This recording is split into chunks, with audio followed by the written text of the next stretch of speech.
اللہ الرحمن الرحیم۔ محترم سامعین، آج تک آپ نے ان اولیاء کا ذکر تو سنا ہے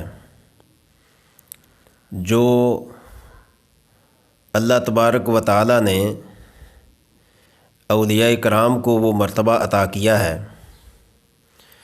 بہت سارے لوگ یہ سمجھتے ہیں مرد تو ولی بن سکتا ہے لیکن عورت ولیہ نہیں بن سکتی۔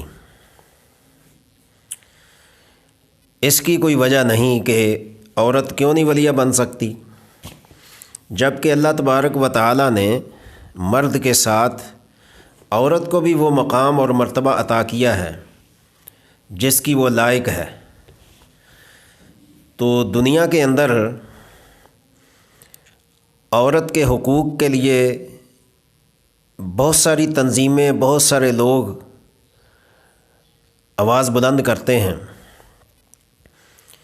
تو ایک طرف تو کہتے ہیں کہ عورت کو مرد کے برابر مقام ملنا چاہیے، اور ادھر اللہ تبارک و تعالی نے مرد کے ساتھ ساتھ عورت کے اندر بھی وہ خاصیت رکھی ہے، وہ صلاحیت رکھی ہے کہ وہ اللہ تعالیٰ کو اور نبی اکرم صلی اللہ علیہ وسلم کو راضی کر کے ایک ولیہ کے مقام تک پہنچ سکتی ہے۔ تو ان لوگوں کا یہ اعتراض، یہ سوال رد ہو جائے گا جو ایک طرف تو عورت کو حقوق دینے کی بات کرتے ہیں، اور جب ہم عورت کو ولیہ تک کو ماننے کو اور اس کی بات کرتے ہیں تو وہ کہتے ہیں جی عورت تو ولی نہیں بن سکتی۔ تو آج میں آپ کو اس مشہور ولیہ عورت کا ذکر کر کے سناتا ہوں جس عورت کو حضرت رابعہ بصری رحمۃ اللہ تعالی علیہا کہا جاتا ہے، اور تاریخ کے اندر اور اولیاء کے مقام کے اندر اللہ تبارک و تعالی نے ان کو وہ مقام اور مرتبہ عطا کیا کہ ایک ولیہ کامل اور اللہ تبارک و تعالی کو راضی کرنے والی عورت عبادت، ریاضت کے ذریعے سے وہ دنیا میں اجاگر ہوئیں۔ تو آئیے میں ان کا مختصر تذکرہ آپ کے گوش گزارتا ہوں کہ حضرت رابعہ بصریہ رحمۃ اللہ علیہا کس طریقے سے ولیہ کے مقام تک پہنچیں۔ گویا کہ ان کا یہ سفر غیر ولیہ سے لے کر کامل ولیہ تک، اور ایک بچپن سے لے کر جوانی تک، اور جوانی سے لے کر ان کی یہ زندگی کے آخر تک، تو اللہ تبارک و تعالی نے ان کو کس طرح اپنی بارگاہ میں قبول کیا۔ اور ایک بات یاد رکھیں کہ اللہ کی بارگاہ کے اندر یہ شرط نہیں ہے کہ فلاں آدمی امیر ہے تو اس کو نبی بنا دیا جائے، کوئی امیر ہے تو اس کو صحابی بنا دیا جائے، کوئی امیر ہے تو اس کو ولی بنا دیا جائے۔ یہ دنیا کی چیزیں اللہ کی بارگاہ میں کچھ حیثیت نہیں رکھتیں۔ اللہ تبارک و تعالی ہر اس شخص کو اپنا تقرب اور اپنے قریب کرتا ہے جس کے اندر یہ صلاحیت ہوتی ہے، اور وہ صلاحیت بھی اللہ تعالیٰ ہی عطا کرتے ہیں۔ تو اس لیے اللہ کی بارگاہ میں امیر ہونا، غریب ہونا، کالا گورا ہونا، عربی اجمی ہونا، شہری دیہاتی ہونا، یہ کوئی شرط نہیں ہے۔ حتیٰ کہ عالم غیر عالم ہونا بھی کوئی شرط نہیں ہے۔ بہت سارے ہم نے ایسے غیر عالم، غیر علم رکھنے والے دیکھے ہیں کہ وہ اولیاء کے مقام تک پہنچ جاتے ہیں۔ تو یہ کیا ہے؟ یہ اللہ کی بارگاہ میں قابلیت نہیں بلکہ قبولیت کی بات ہے کہ اللہ جس کو قبول کر لے، اور جس کو اللہ تعالیٰ پسند کر لے، اور جس کا کوئی عمل اللہ کی بارگاہ میں پسند آ جائے، اللہ تبارک و تعالیٰ اس کو اپنا قرب نصیب کرتا ہے۔ تو آئیے رابعہ بصریہ رحمۃ اللہ علیہا کی بات کرتے ہیں۔ یہ بصرہ میں رہنے والی تھیں۔ تو بصرہ کے اندر ایک مرتبہ قحط پڑ گیا۔ اس قحط کی وجہ سے رابعہ بصریہ رحمۃ اللہ علیہا خود فرماتی ہیں کہ ہم 4 بہنیں تھیں، تو قحط کی وجہ سے ہم منتشر ہو گئیں، متفرق ہو گئیں، ماں باپ ہمارے وفات پا گئے۔ ہم 4 بہنیں تھیں، تو 3 بہنیں میری اور تھیں، چوتھی میں تھی۔ رابعہ کا مطلب عربی میں چوتھی کو کہتے ہیں، 4 کو کہتے ہیں۔ تو یہ چوتھی بہن تھی، 3 اور اس کی بہنیں تھیں۔ بعض نے کہا کہ 3 بہنیں اس کی جو تھیں وہ بڑی تھیں، یہ چھوٹی تھیں۔ جب چوتھے نمبر پر ان کی پیدائش ہوئی تو اس کے والدین نے ان کا نام رابعہ رکھ دیا، یعنی چوتھی بیٹی۔ تو آدمی کے پاس اگر 4 بیٹیاں آ جائیں یکے بعد دیگرے تو بڑا پریشان ہو جاتا ہے، سوچنے پر مجبور ہو جاتا ہے۔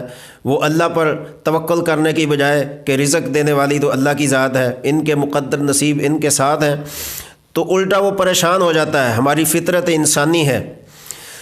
تو یہ چوتھے نمبر پر دنیا میں آئیں تو ان کا نام رابعہ رکھ دیا، کہ یعنی چوتھے نمبر پہ آنے والی۔ تو یہ کہتی ہیں کہ اس قحط کے نتیجے میں ہم 4 بہنیں منتشر ہو گئیں، متفرق ہو گئیں، ہمیں نہیں پتہ کہ کون کہاں گئی، اور اس طرح منتشر ہوئیں کہ بعد میں کسی کی خبر ہی نہ ملی۔ اور اپنے بارے میں یہ کہتی ہیں کہ میں ایک ایسے مرد کے ہاتھ لگی کہ اس نے مجھے پکڑ کے 6 درہم میں مجھے کسی کے پاس بیچ دیا۔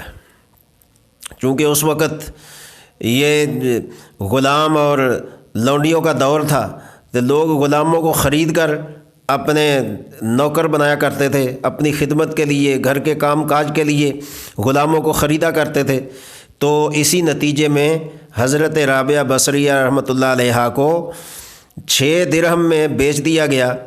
تو ان سے کسی نے پوچھا کہ اے رابعہ بصریہ، آپ ایک غربت سے لے کر، ایک یتیمی اور مسکینی کی زندگی سے لے کر، اور ایک ضعیفہ اور کمزور زندگی سے لے کر ایک ولیہ کے مقام تک، جو کہ بہت بڑا مقام ہے، کیسے پہنچی؟ تو آپ خود فرماتی ہیں، کہتی ہیں کہ جب مجھے 6 درہم میں بیچ دیا گیا تو جس مالک کے پاس مجھے بیچا وہ بہت سخت کام لیتا تھا مجھ سے، اس قدر سخت کام لیتا تھا کہ مجھے کسی چیز کی فکر نہیں ہوتی تھی، صرف اس کے کام کی فکر ہوتی۔ تو کہتی ہیں کہ ایک دن میں مکان کی چھت پہ گئی تو ایسا ہوا کہ اچانک میں چھت سے نیچے گر پڑی۔ جب میں نیچے گری تو میرا ہاتھ ٹوٹ گیا۔ اسی جگہ پر میں نے اپنا چہرہ زمین پہ رکھا اور بارگاہ الہی میں دعا کی کہ اے پروردگار، میں ایک یتیم غریب لڑکی ہوں اور ایک کمزور لڑکی ہوں، اگر تو میرے اوپر مہربان ہے، اگر تو میرے اوپر راضی ہے اس مصیبت کی گھڑی میں کہ میرا جو دنیا کا مالک ہے وہ کس طرح مجھ سے سخت کام لیتا ہے، تو اگر تو راضی ہے تو مجھے کسی کی فکر نہیں، لیکن اگر تو راضی نہیں ہے تو پھر مجھے ہر چیز کی فکر ہے۔ تو اے پروردگار، میں چاہتی ہوں کہ میں آپ کو راضی کروں، میں آپ کی عبادت کروں، میں آپ کے لیے زندگی گزاروں، میری آنکھ آپ کی خدمت کے لیے ہو، میرے کان آپ کی خدمت سننے کے لیے ہوں، میرے ہاتھ پاؤں صرف اور صرف آپ کی خدمت کے لیے ہوں۔ اے مولا، اے پروردگار، تو جانتا ہے کہ میں کس کی قید میں ہوں، تو اگر تو مہربان ہے میرے اوپر تو پروردگار مجھے اپنی عبادت کے لیے فرصت عطا فرما۔ تو حضرت رابعہ بصریہ رحمۃ اللہ علیہا فرماتی ہیں کہ جب میں یہ التجا کر رہی تھی بارگاہ خداوندی میں تو مجھے ایک غیبی آواز سنائی دی جس میں یہ کہا گیا کہ اے رابعہ، ان قریب اللہ تعالیٰ آپ کو مقربان آسمان کے اندر شامل کر لے گا۔ کہتی ہیں کہ میں وہاں سے اٹھی، گھر آئی، اپنی خدمت کرنے میں مصروف ہو گئی اور میں نے روزہ رکھنا شروع کر دیا۔ رات کو اٹھ کے عبادت تو کرتی تھی، تو دن کو روزہ رکھتی، رات کو عبادت کرتی، تو ایک دن کہتی ہیں کہ میں بارگاہ الہی میں رات کے آخری حصے میں مناجات کر رہی تھی۔ جب میں مناجات کر رہی تھی تو میرا جو مالک تھا، یعنی جس نے مجھے خریدا تھا، اس نے دیکھا کہ میرے سر پر ایک نور کی قندیل ہے اور وہ کسی نے پکڑی ہوئی نہیں ہے، بغیر زنجیر کے، یعنی بغیر سہارے کے میرے سر پہ ہے، اور اس کی اتنی روشنی ہے کہ پورا گھر روشن ہو گیا۔ اس روشنی کو دیکھ کر میرا مالک میرے پاس آیا۔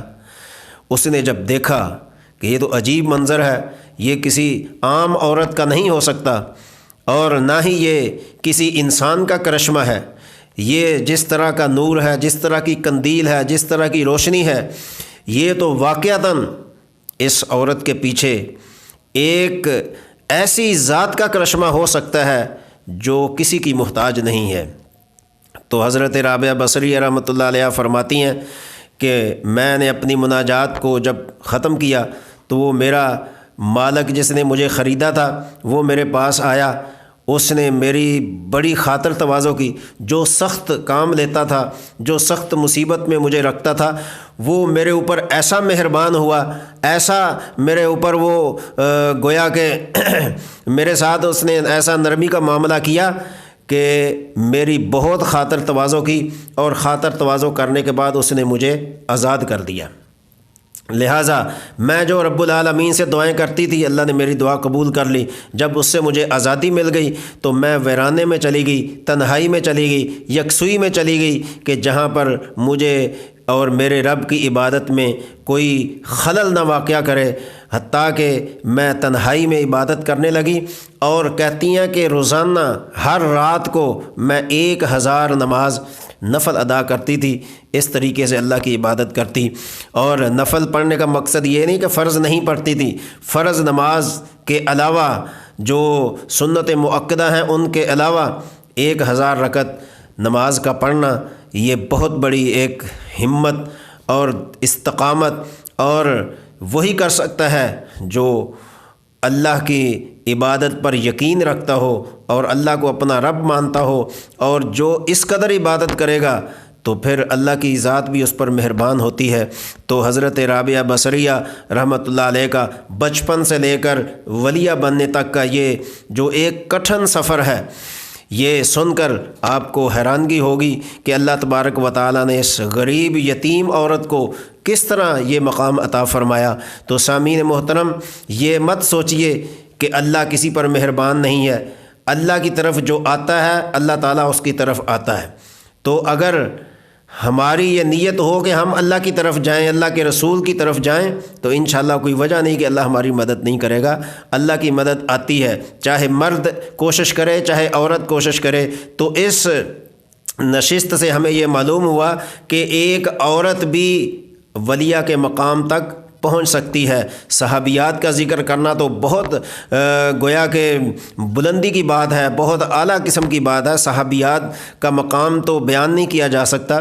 تو صحابیات کو اللہ تعالیٰ نے کیا مقام عطا فرمایا، تو اس رابعہ بصریہ رحمۃ اللہ علیہ کے اس واقعے سے ہمیں اندازہ ہو سکتا ہے کہ اللہ تعالیٰ نے ان کو کیا مقام دیا ہوگا۔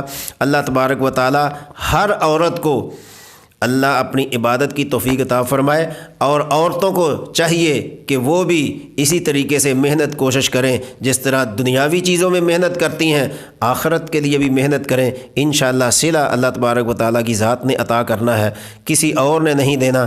اللہ تعالیٰ ہم سب کو عمل کی توفیق دیں۔